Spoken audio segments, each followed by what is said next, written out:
નમસ્કાર, આપ જોઈ રહ્યા છો નેશન પ્લસ ન્યૂઝ. હું છું આપની સાથે હિરલ પંડ્યા. પાટણ જિલ્લાની રાધનપુર તાલુકા પંચાયતમાં ભાજપનું શાસન છે, પરંતુ ભાજપના શાસનમાં ભાજપના જ નેતાઓએ તંત્રની પોલ ખોલ્યાની ઘટના સામે આવી છે. રાધનપુર તાલુકા પંચાયતના અગીચાણા સીટના ભાજપના સદસ્ય સુરેશ ઠાકોરે જિલ્લા ગ્રામ વિકાસ એજન્સીની નબળી અને લૂંટ પાણીવાળી કામગીરી સામે ગંભીર સવાલો ઉઠાવ્યા છે.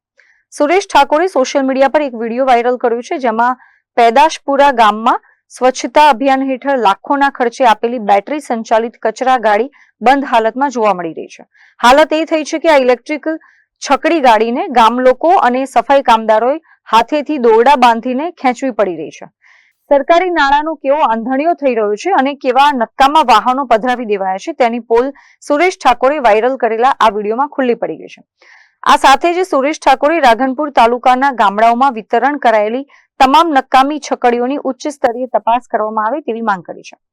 પોતાની જ સરકારના શાસનમાં તંત્રની પોલ ખોલતા વહીવટી તંત્રમાં ભારે દોડધામ મચી ગઈ છે. ત્યારે આ નકામી ગાડીઓ આપનાર એજન્સી સામે કોઈ પગલાં લેવાય છે કે પછી મામલો દબાવી દેવામાં આવે છે, તે હવે જોવાનું રહેશે.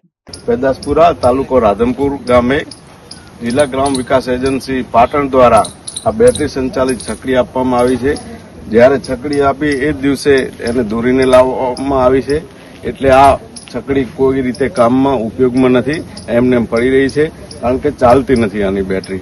એટલે આને રિપેર કરવામાં આવે ને આવી જેટલી પણ છકડીઓ તાલુકામાં આપી હોય એનું સર્વે કરવામાં આવે ને જેટલી પણ બગડેલી છકડીઓ હોય એને રિપેર કરવામાં આવે, જેથી સરકારી નાણાં જે ખર્ચ્યા છે એ લોકોને ઉપયોગમાં થઈ શકે. Bureau report, Nation Plus News, Patan. સમાચારોનો સતત અપડેટ મેળવવા માટે અમારી નેશન પ્લસ ન્યૂઝની યુટ્યુબ ચેનલને સબસ્ક્રાઇબ કરો, બેલ આઇકન દબાવો અને જોડાયેલા રહો ફેસબુક, ઇન્સ્ટાગ્રામ અને ટ્વિટર પર.